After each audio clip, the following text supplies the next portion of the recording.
Hi everybody, Mamie Pack here. Welcome back to this week's edition of Midweek 3.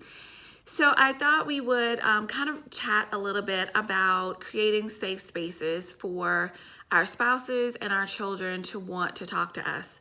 Very early in my marriage, I watched a series by Bishop Jakes on Fight for the Family. And one of the things that he mentioned in there was that if we don't create the space for our sons and our husbands to talk to us, then they will talk to someone. And that just resonated very deeply in my heart because I already knew that my nagging, my fussing, my emotional responses, they just were getting in the way of creating a safe space where I felt that my husband and my boys could talk to us. You know, who wants to talk to a nag? Who wants to talk to somebody who's going to blow up every single time that you go and tell them something that you don't want to hear? And so I realized I had to make changes, that it wasn't just on them to come to me, but was I creating the environment where they even wanted to talk to me? And so that led to three very big changes for me as a wife and as a mother.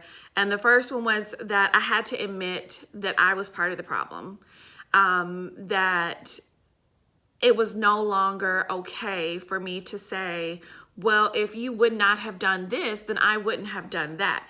If you would have used this tone, then I would have used that tone. It wasn't about how my children were responding. It wasn't about how my husband was responding. It was about the way that I chose to receive and then how I chose to react. So once I was able to admit that I am at fault for my actions, I am at fault for the way that I am treating them and how I'm handling the situation, then that allowed me to really be able to go to God and in my prayer time, really, okay, God, I need a new perspective. I need to know a new way to talk to them. I need to know a new way to receive. I need to let go of what was familiar to me in being in relationships and being a mother, and to be able to have a fresh perspective, a godly perspective, and how to speak to the husband that God gave me, how to speak to the children that God gave me, because I knew he didn't make a mistake in giving me all these boys, but I just didn't know how to not always sometimes flare up and like, oh no, we're not going there kind of thing.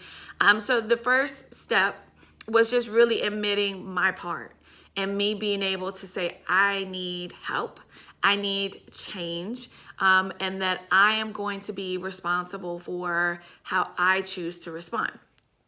The next thing, my next big step was choosing to listen. If you followed along in some of the other blogs and the videos, you realize that those beginning years, listening was so hard. Like I would hear, but my mind would kind of go and I just wanted to jump in out of excitement.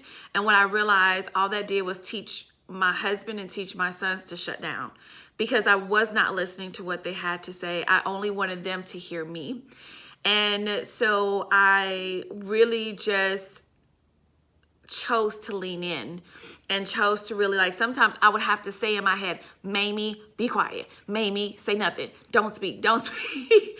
To really kind of help myself to really listen and hear the words they were using, hear the heart behind what they were saying, to let them know that their words matter to me, their perspective matters to me. And the more I listened, the more they wanted to talk. Who knew? No.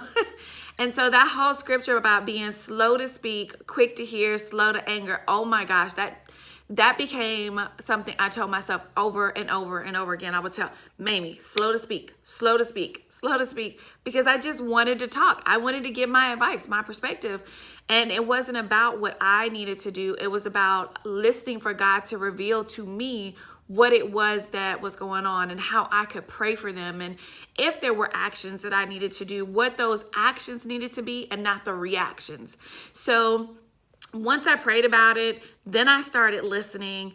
And then I really, oh my gosh, I started praying for God to help me with my emotions. Emotions, right? Sometimes my husband would say stuff I just didn't like.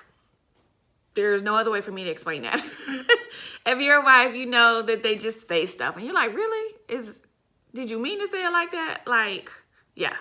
And again, I didn't have these healthy examples of marriage and relationships and how to work through conflict. So there were several times in those beginning years where Stanley would say something and I would just cry, like break down, ugly, snotty cry. And I can't believe you, all these mannerisms when he really wasn't saying anything. I wasn't in a place to receive. It was a me issue.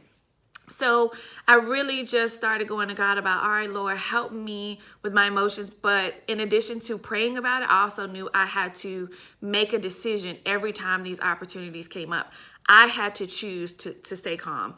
I had to choose to listen. I had to choose to take a step back, choose to process before ever opening my mouth, before giving some big emotional response. Because what I did realize too is that all the crying that I did, all the flaring up, that caused them to shut down too. And that was not the response. I wanted to create a safe environment where they knew that I could speak my truth, whatever my truth is.